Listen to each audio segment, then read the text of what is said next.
우리는 어린 시절부터 친절을 통해 인정을 받도록 가르치는 세상에 살고 있습니다. 착하고 상냥하고 도움이 되는 것, 이것들은 우리가 종종 우리 자신의 진실, 우리 자신의 필요보다 더 가치 있게 여기도록 배우는 사회적 통화입니다. 그러나 좋은 사람으로 인식되려는 이 끊임없는 추구가 실제로는 미묘한 함정, 역설적으로 우리를 내면의 힘과 심지어 효과적으로 선을 행할 수 있는 능력으로부터 멀어지게 하는 길이라면 어떨까요?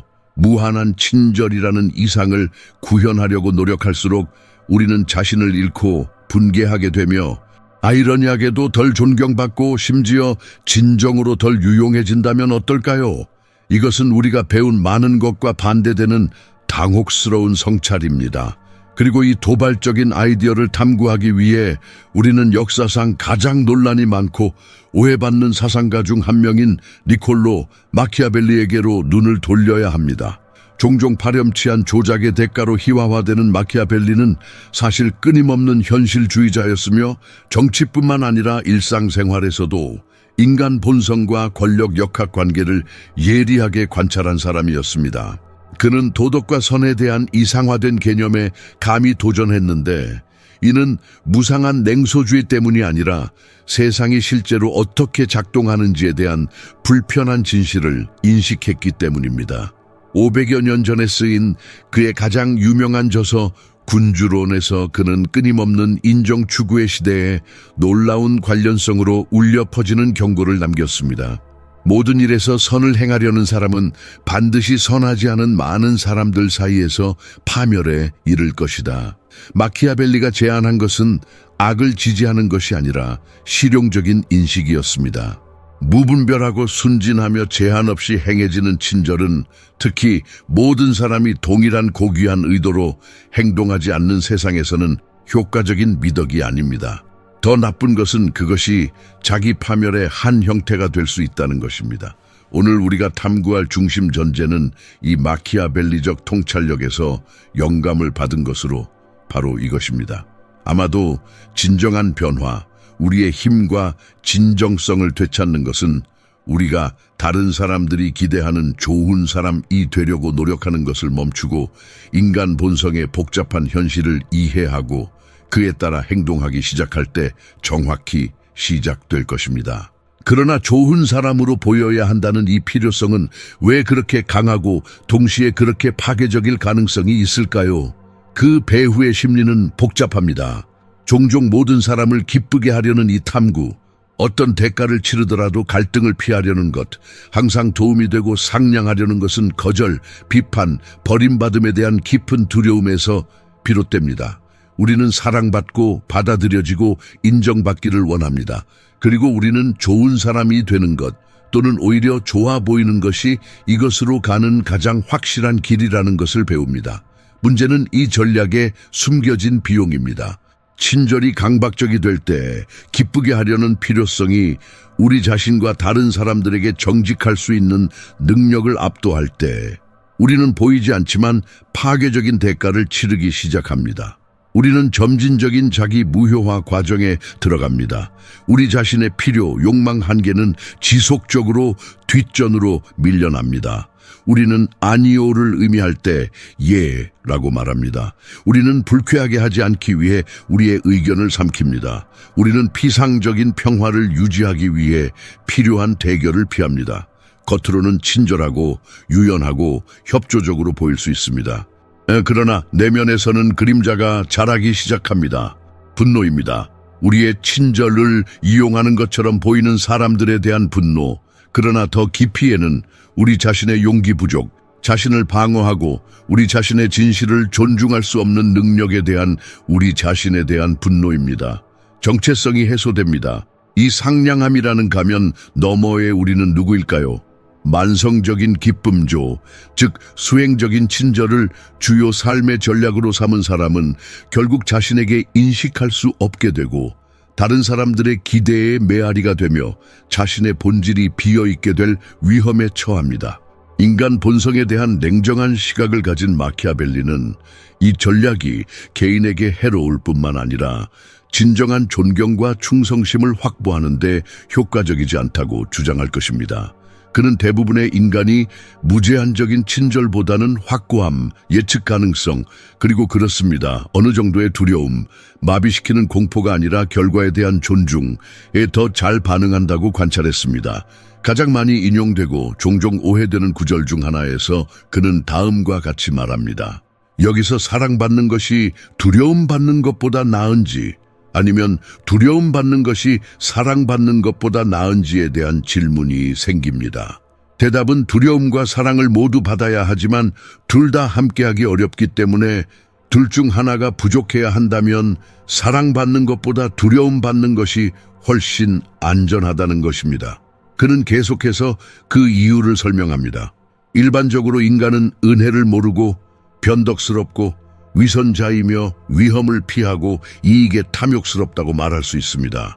당신이 그들에게 이익을 줄 때는 그들 모두 당신의 것이지만 필요가 다가오면 그들은 당신에게 등을 돌립니다. 그리고 그는 날카롭게 결론을 내립니다. 사람들은 자신을 사랑하게 만드는 사람보다 자신을 두려워하게 만드는 사람을 공격하는 데 덜 주저합니다. 사랑은 의무의 사슬로 유지되는데 인간이 사악하기 때문에 자신의 이익이 필요할 때마다 끊어지지만 두려움은 결코 당신을 실망시키지 않는 처벌에 대한 두려움으로 유지됩니다. 정치적 리더십의 맥락에서 쓰였지만 인간 본성에 대한 이 통찰력은 우리 개인의 삶에 심오한 영향을 미칩니다. 결코 한계를 정하지 않고 모든 것을 용서하고 항상 이용 가능한 지나치게 좋은 사람은 피상적으로는 좋아할 수 있지만 깊이 존경받는 경우는 드뭅니다. 그들의 친절은 약점으로, 그들의 가용성은 자존감 부족으로 여겨집니다. 사람들은 결과 없이 그들의 경계를 침범할 수 있다는 것을 배웁니다. 반대로 아마도 친절하지만 확고함을 보여주고 명확한 경계를 설정하고 자신의 가치나 안녕을 지키기 위해 필요한 갈등에 기꺼이 맞서는 사람은 다른 종류의 반응, 즉 존경을 불러일으킵니다. 그리고 존경은 마키아벨리가 주장하듯이 의무나 편의에 기반한 취약한 사랑보다 건강하고 효과적인 관계를 위한 훨씬 더 견고한 기반입니다. 이 시점에서 지속적인 신화를 해체하는 것이 중요합니다. 마키아벨리는 악이나 잔인함을 위한 잔인함을 옹호하지 않았습니다. 그의 철학은 이기적인 냉소주의나 무상한 조작을 위한 초대가 아닙니다. 그의 사상의 핵심 개념인 비르투, 빌투에 있습니다. 종종 미덕으로 잘못 번역되는 이 이탈리아어 단어는 마키아벨리적 맥락에서 훨씬 더 풍부하고 복잡한 의미를 갖습니다. 그것은 기독교적 또는 고전적 의미의 도덕적 미덕, 선함, 정의로움, 경건함에 관한 것이 아닙니다. 마키아벨리에게 비르투는 힘, 기술, 용기, 적응성, 그리고 무엇보다도 현실을 있는 그대로 이해하고 그 안에서 효과적으로 행동할 수 있는 능력의 조합입니다. 그것은 모든 불완전함과 위험을 안고 있는 현실 세계를 헤쳐나가는 데 필요한 생명력, 실용적인 지능, 대담함입니다. 진정한 마키아벨리적 비르투는 추상적인 도덕 규범에 엄격하게 집착하는 데 있는 것이 아니라 특히 그 규범이 우리를 취약하고 비효율적으로 만들 때 더욱 그렇습니다. 오히려 상황에 따라 우리의 행동을 조정하고 우리의 목표를 달성하고 우리가 소중히 여기는 것, 군주의 경우에는 국가, 개인의 경우에는 우리 자신의 완전성과 안녕을 보호하기 위해 필요한 수단, 친절뿐만 아니라 확고함, 외교뿐만 아니라 힘, 정직뿐만 아니라 계산된 교활함까지 포함할 수 있는 을 사용하는 능력에 있습니다. 이런 관점에서 볼 때 명확한 경계를 설정하고 필요할 때 아니요라고 말하고 우리의 정당한 이익을 방어하고 심지어 우리에게 해를 끼치는 사람들과 맞서는 것은 이기심이나 악의의 행위가 아닙니다. 그것들은 비르투의 발현이며 이상화된 친절의 규칙에 따라 항상 행동하지 않는 세상에서 생존하고 번영하는 데 필요한 용기와 자기 방어의 행위입니다. 마키아벨리는 좋고 경건하다고 여겨지지만 비르투, 즉 실용주의, 결단력, 필요할 때 힘을 사용할 수 있는 능력이 부족하여 국가를 파멸로 이끈 지도자들의 역사적 사례로 가득합니다. 예를 들어 피렌체의 지롤라모 사보나롤라는 신앙과 선으로만 통치하려고 했던 도덕주의 설교자였지만 결국 전복되어 화형당했습니다. 교훈은 분명합니다. 비르투가 없는 비무장 친절은 현실에 무력합니다. 이것은 우리를 존경의 역설로 직접 이끕니다. 직관적으로 우리는 우리가 더 친절하고 더 순종적이고 더 상냥할수록 더 존경받을 것이라고 생각할 수 있습니다. 마키아벨리는 우리에게 정반대를 말합니다. 진정한 존경은 거의 복종에서 비롯되지 않습니다. 우리가 매일 관찰하는 사회적 역학관계를 생각해 보십시오. 항상 동의하고 불쾌하게 할까봐 자신의 의견을 결코 표현하지 않고 가장 터무니없는 요청까지도 충족시키기 위해 허리를 굽히는 사람. 이 사람이 진정으로 존경받을까요? 아니면 그들은 은밀하게 줏대 없는 사람, 의견과 필요를 진지하게 받아들일 필요가 없는 사람으로 여겨질까요? 종종 후자입니다. 그들이 받는 존경은 피상적이며 종종 경멸이나 심지어 가려진 경멸이 섞여 있습니다. 반대로 아마도 공정하고 사려 깊지만 건설적으로 반대 의견을 표현하는 것을 두려워하지 않고 자신의 경계를 방어하고 과도한 요구에 아니요 라고 말하는 사람을 생각해 보십시오. 이 사람은 모든 사람을 기쁘게 한다는 피상적인 의미에서 보편적으로 사랑받지는 않을지 모르지만 존경을 받습니다. 그들의 말은 무게가 있고 그들의 한계는 인정됩니다. 사람들은 그들이 어디에 서 있는지 알고 그들을 무시하는 데에는 결과가 따른다는 것을 이해합니다. 이것이 바로 두려움과 사랑에 대한 마키아벨리의 유명한 인용문을 우리 개인의 삶에 맞게 더 미묘하게 재해석해야 하는 지점입니다. 협박이나 잔인함을 통해 두려움을 불러일으키는 것이 아닙니다. 명확성, 일관성, 진정성을 통해 존경을 불러일으키고 우리가 우리의 완전성을 방어할 비르투, 즉 내면의 힘을 가지고 있음을 보여주는 것입니다. 이런 의미에서 두려움을 받는다는 것은 다른 사람들이 우리의 필요와 한계가 현실이며 우리가 그것들을 보호하기 위해 행동하는 것을 주저하지 않을 것이라는 것을 이해한다는 것을 의미합니다.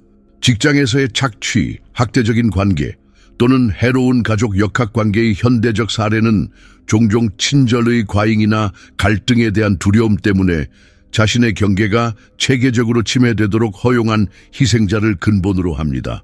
자신의 한계에 대한 이 건강한 두려움, 즉 존중을 생성할 수 없음은 학대의 문을 엽니다.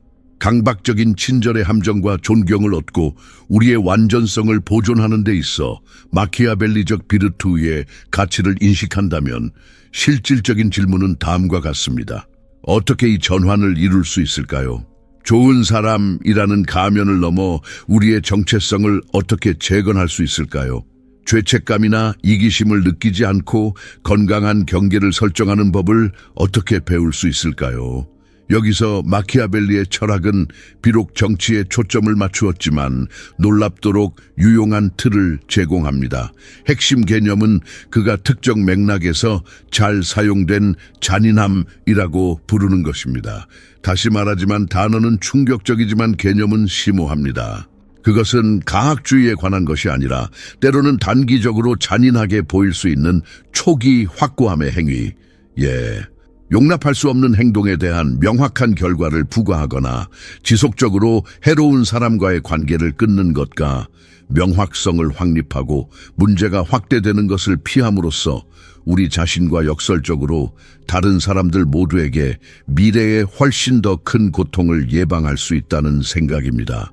개인의 삶에 있어서 이것은 명확한 경계를 설정하고 유지하는 용기로 번역될 수 있으며 비록 그것이 누군가에게 일시적인 불편함이나 실망을 야기하더라도 마찬가지입니다.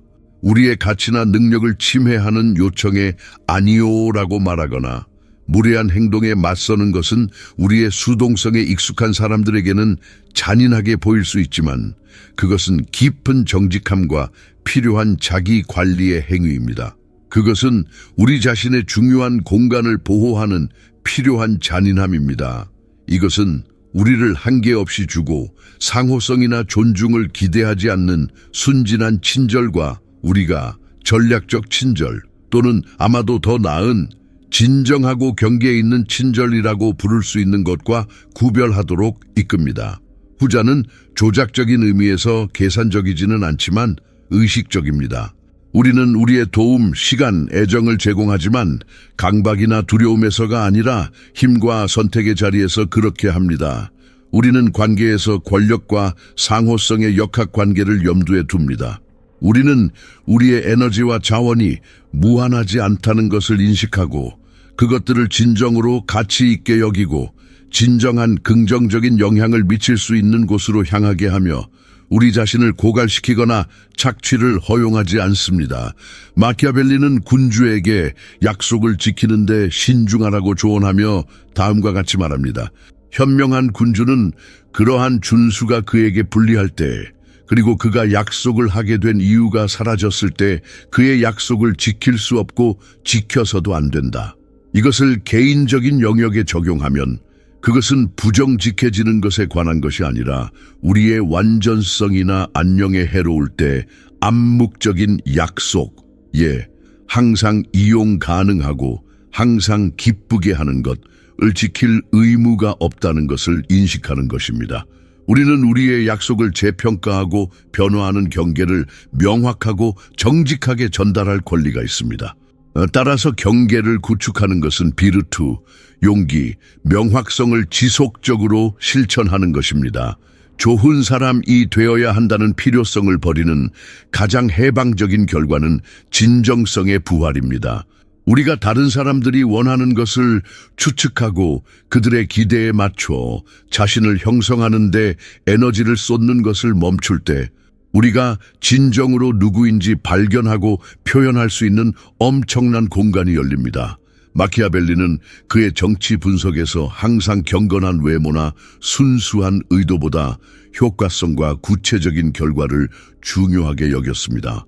그에게는 좋아 보이지만 비효율적이고 백성을 파멸로 이끄는 지도자는 어려운 결정을 내리거나 가혹하게 보여야 할지 모르지만 안전과 번영을 보장하는 지도자보다 훨씬 열등합니다. 이것을 개인적인 수준으로 가져오면 진정성, 자신의 가치, 한계, 강점, 약점을 가지고 자신에게 충실하는 것은 끊임없는 친절의 수행보다 의미 있는 삶을 구축하는 데 훨씬 더 강력하고 효과적입니다. 변화를 상상해 보십시오. 항상 침묵하던 사람이 존중하지만 확고하게 자신의 의견을 표현하기 시작합니다. 기쁘게 하기 위해 자신을 과부하했던 사람이 아니오라고 말하고 자신의 안녕을 우선시하는 법을 배웁니다. 다른 사람들의 판단을 두려워하며 살았던 사람이 자신의 양심에 따라 행동할 힘을 발견합니다. 이것들은 이기적이거나 잔인해진 사람들의 이야기가 아니라 외부의 인정을 끊임없이 추구하는 것을 버림으로써 자신의 중심, 목소리, 개인적인 힘을 찾은 개인들의 이야기입니다. 그리고 역설은 계속됩니다. 이 진정성은 처음에는 우리의 수동성으로 이익을 얻었던 사람들을 밀어낼 수 있지만 진실과 상호 존중을 중요하게 여기는 사람들과 훨씬 더 깊고 진정한 관계를 만드는 경향이 있습니다. 복종을 통해 얻은 피상적인 존경은 진정성만이 불러일으킬 수 있는 깊은 존경으로 대체됩니다. 우리가 진실할 때 우리는 우리의 진실과 공명하는 사람들을 끌어들이고 형성된 관계는 더 견고하고 정직하고 보람 있습니다. 아마도 이 개인적인 마키아벨리 혁명의 가장 큰 보상은 심리적 자유일 것입니다. 다른 사람들이 어떻게 생각하는지에 대해 끊임없이 걱정하고 그들의 기대를 예측하고 충족시키려고 노력하는 것은 미묘하지만 강력한 형태의 노예 상태입니다. 우리는 다른 사람들의 인정이라는 보이지 않는 세장에 갇혀 있습니다. 우리가 마키아벨리적 실용주의를 받아들일 때 다른 사람들을 조작하는 의미에서가 아니라 우리 자신과 세상을 명확하게 보고 그 현실에 기초하여 우리의 완전성을 보호하기 위해 행동하는 의미에서 이 세장은 녹기 시작합니다. 우리의 자존감이 더 이상 그것에 의존하지 않기 때문에 우리는 판단을 두려워하는 것을 멈춥니다. 우리의 도덕적 나침반은 외부에서 내부로 이동합니다. 우리는 사회나 특정 사람들이 우리를 위해 쓴 대본이 아니라 우리 자신의 가치에 따라 살기 시작합니다. 마키아벨리는 일반적으로 인간은 손보다 눈으로 더 많이 판단한다. 왜냐하면 모든 사람이 볼 수 있지만 느낄 수 있는 사람은 거의 없기 때문이다 라고 예리하게 관찰했습니다. 즉 사람들은 주로 외모 피상적으로 보이는 것으로 판단합니다. 좋은 사람으로 보여야 한다는 필요성에 갇힌 사람은 끊임없이 이 외모를 관리합니다. 그러나 이 필요성에서 해방된 사람은 진정으로 중요한 것, 즉 완전하게 행동하고 효과적인 결정을 내리고 진정한 삶을 구축하는 데 집중할 수 있습니다. 비록 그것이 즉시 전통적인 선함으로 보이지 않더라도 그들의 성격의 깊이에서 느껴질 수 있습니다. 그리고 여기에 아마도 가장 해방적인 최종 통찰력이 있습니다. 진정한 선함, 즉 진정한 연민과 긍정적으로 기여하려는 진정한 욕망에서 비롯되는 종류의 선함은 우리가 더 이상 좋아 보이는데 집착하지 않을 때에만 완전히 가능해집니다. 우리가 인정받을 필요 없이 내면의 진실에서 행동할 때 우리의 친절과 도움의 행위는 더 순수하고 더 효과적이며 훨씬 더 의미 있게 됩니다. 마키아벨리 철학을 진정성 추구에 적용한 이 탐구는 냉정한 계산가가 되거나 공감과 연민을 버리라는 부름이 아닙니다. 반대로 그것은 자신에 대한 더 근본적인 정직함을 위한 초대입니다. 우리 삶의 어디에서 우리는 다른 사람들의 인정을 재단으로 삼아 우리의 진실, 건강, 완전성을 희생하고 있습니까? 어떤 상황에서 우리는 진정으로 유덕하다는 것이 무엇을 의미하는지에 대한 두려움, 습관 또는 잘못된 이해 때문에 좋은 사람이라는 가면을 쓰고 있습니까? 아마도 근본적인 정직함 연습이 도움이 될 것입니다. 당신이 다른 사람들을 기쁘게 하기 위해 끊임없이 자신을 무효화하고 있다고 느끼는 삶의 영역, 직장, 가족, 우정, 연애관계를 성찰하십시오. 아니요라고 말하고 싶었지만 예라고 말했던 때를 파악하십시오. 쌓였을지도 모르는 침묵의 분노를 인정하십시오. 목표는 다른 사람을 비난하는 것이 아니라 이 역학관계에 대한 우리 자신의 참여에 대해 책임을 지는 것입니다. 과제는 잔인하거나 무감각해지는 것이 아니라 우리 자신의 필요와 다른 사람들의 필요 사이, 친절과 확고함 사이, 연민과 자기 방어 사이에서 진정한 균형을 찾는 것입니다. 그것은 비르투, 즉 우리가 진정으로 누구인지, 그리고 세상에 있는 그대로 효과적으로 행동할 수 있는 용기, 명확성, 힘을 기르는 것입니다. 이 비디오의 제목에서 제안하는 심오한 변화인 진정한 변화는 우리의 가치가 보편적으로 좋은 사람으로 보이는 데 있다는 전제에 감히 의문을 제기하는 순간 시작됩니다. 그것은 우리가 외부의 기대를 주요 나침반으로 버리고 우리 자신의 내면의 진실로 향할 때 시작됩니다. 그것은 장기적인 자유와 진정성을 위해 일시적인 불편함에 맞설 용기, 자기인식, 의지를 요구하는 길입니다. 마키아벨리 철학과 그것을 우리 개인의 삶에 적용한 이 탐구가 당신에게 무언가를 촉발시켰다면, 그것이 당신 자신의 동기와 행동에 의문을 제기하게 만들었다면 우리는 당신의 관점을 듣고 싶습니다. 댓글에 당신이 더 진정성 있고 더 확고하고 자신에게 더 충실하기 위해 좋은 사람이 되려고 노력하는 것을 멈춰야 한다는 것을 깨달았던 상황, 순간, 삶의 영역을 공유하십시오. 그 경험은 어땠습니까? 무엇을 발견했습니까? 당신의 이야기는 다른 사람들이 자신의 마키아벨리적 해방, 자신의 비르투를 찾는 데 영감을 줄 수 있습니다. 이 콘텐츠가 가치 있다고 생각되면 좋아요를 눌러 더 많은 사람들에게 다가갈 수 있도록 도와주십시오. 그리고 이와 같은 깊은 성찰이 지원받을 가치가 있다고 생각되면 슈퍼 감사, 슈퍼 땡스를 남겨주십시오. 이러한 복잡한 아이디어를 계속 탐구하는 데 도움을 주셔서 진심으로 감사합니다. 우리가 우리를 무장해제시키는 순진함이 아니라 우리가 진정으로 누구인지, 그리고 아마도 그때서야 진정으로 선할 수 있게 해주는 명확성과 힘으로 세상을 헤쳐나갈 용기를 찾기를 바랍니다. 마키아벨리 자신이 그의 실용적이고 시대를 초월한 지혜로 우리에게 상기시켜 주듯이 말입니다. 군주는 인간에게 좋다고 여겨지는 모든 것을 준수할 수 없으며 국가를 유지하기 위해 종종 자선, 신앙, 인간성, 종교에 반하여 행동해야 한다는 것을 이해해야 합니다. 그러므로 그는 바람과 운명의 변화가 그를 강요하는 대로 자신을 돌릴 준비가 된 마음을 가져야 합니다.